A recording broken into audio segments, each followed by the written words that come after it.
It's Pete from Cheap Homesteading, and today is the day I just picked up my seed order from my local feed store. I went with OSC, which is Ontario Seed Company. It's basically somewhat of a local seed company that's in Ontario.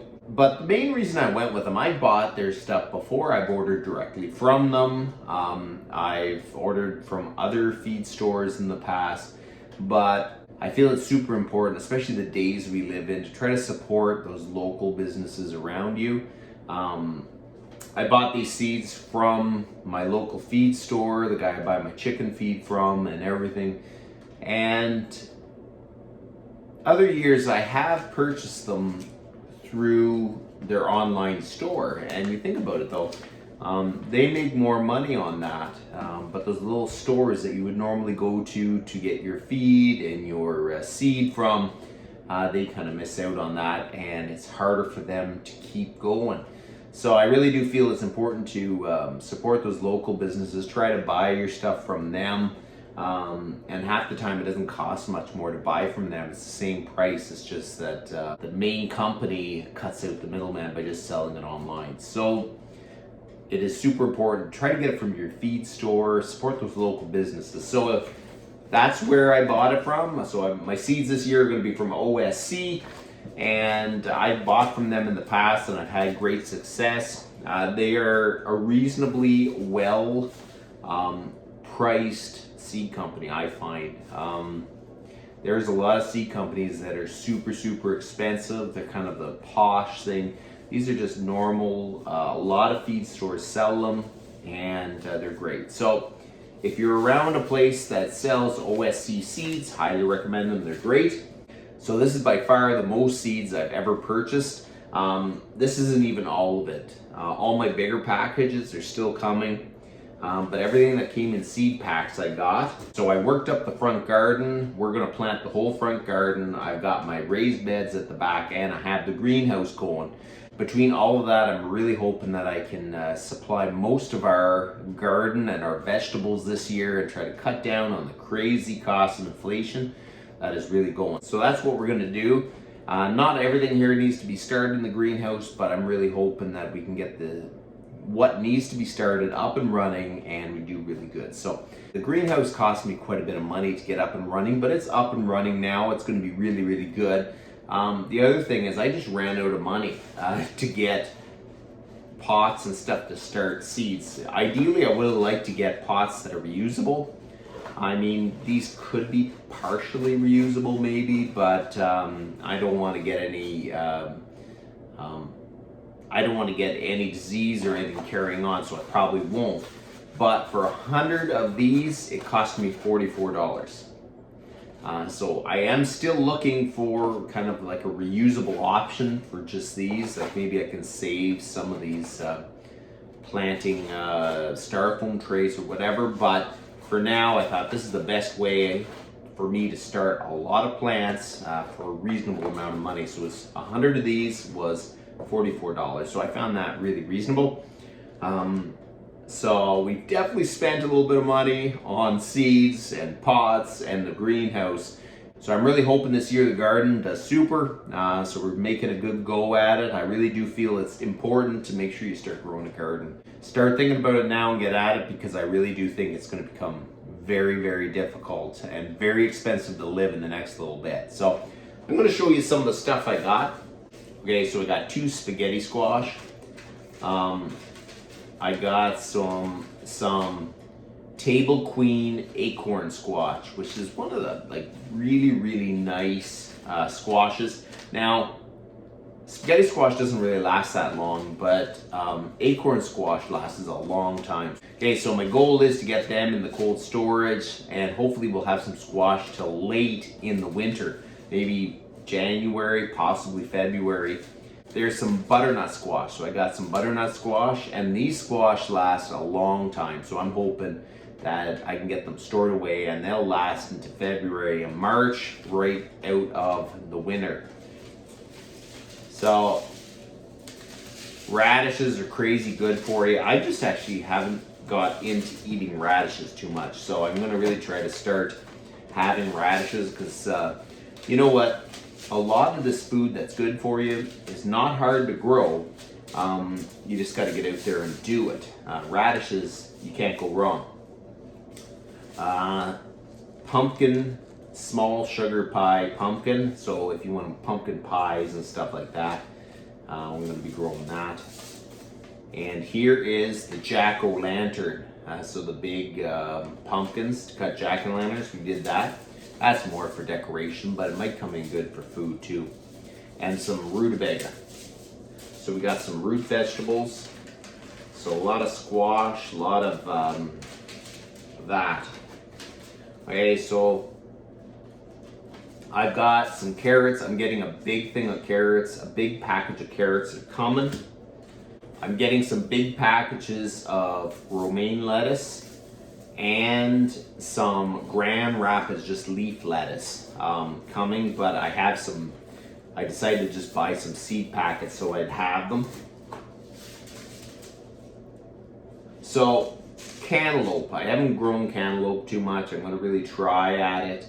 I have to go through everything here and kind of get a rough idea what needs to be started early in my zone, because I really want to make sure whatever needs to be started or any question that is going to be fully developed by fall, I want to make sure that everything, I get a good quality harvest out of my garden. So whatever needs to be started early, I want to start. And that gives you a great option with the greenhouse.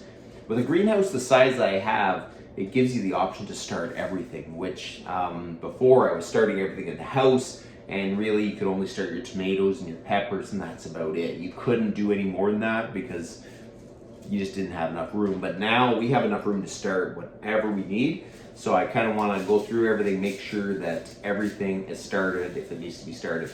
Now, cabbages. Growing up, I didn't appreciate cabbage very much, but cabbage and Brussels sprouts really do have a lot of good properties. Good for you, helps you with lots of things. So you know what? As a people, we have pretty much got away from growing a lot of these things like cabbage, Brussels sprouts, even radishes and stuff. We just don't do it as much, and we don't eat it as much, and we wonder why are we unhealthy? Why are we getting sick? And you know what? We're not eating what our ancestors ate. Number one, maybe the food isn't as good as it was back then, but on top of it, we're just not eating it at all. So it's really important to really make the first garden have a lot of different types of vegetables in. So I got some green onions going. We got some orange peppers, red peppers, and we got those little decorative squash. Okay, so we've got some white onions. I wanted to make a good go at them. I don't know how long it takes. Sweet taste. Okay, so large globular shaped onions, white skin, clear with white flesh, sweeter taste, can weigh over 1 kilogram, 2 pounds. Wow, that's a big onion. Started indoors in February or outdoors in early spring. Onions grow best in a sunny site with fertile drainage. Wow. February, it probably needs to be planted. So these onions probably need to be planted in February to have as big as they are. So I am definitely going to start these onions indoors just to give them the best chance they can. Same with leeks. We got one package of leeks. We're going to try it. I like leeks. Celery.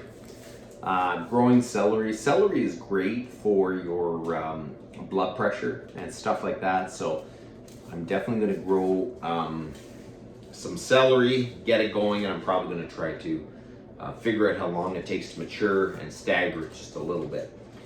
So there's another cantaloupe. So I got 2 broccoli, and cucumbers. We are going to grow some serious cucumbers this year. Some in the greenhouse, some not in the greenhouse, like in the garden. These are pickling cucumbers too. And I got kale and lettuce. Kale and lettuce. We're gonna put these with the lettuce. And tomatoes. Beefsteak tomatoes. I tend to grow beefsteak tomatoes. You know, a lot of people like those Romo tomatoes, the ones for like, you know, sauces and stuff. But I find you don't get a ton of tomatoes. And these beefsteak have a lot of flesh, not so many seeds for the size of them. And they make great tomato sauce. I love using beefsteak. And then we got some cherry tomatoes, which everyone loves. So that is the first go. Now, I'm really wanting to grow beets because beets are good for a lot of different things, good for kidney health and all kinds of stuff like that. Cilantro, basil. So I am going to be going through the seeds, finding out which ones need to be started early. We're going to start them, get them up and going, so we can actually have the best possible chance to have a really good quality garden and get as much yield out of our garden as possible.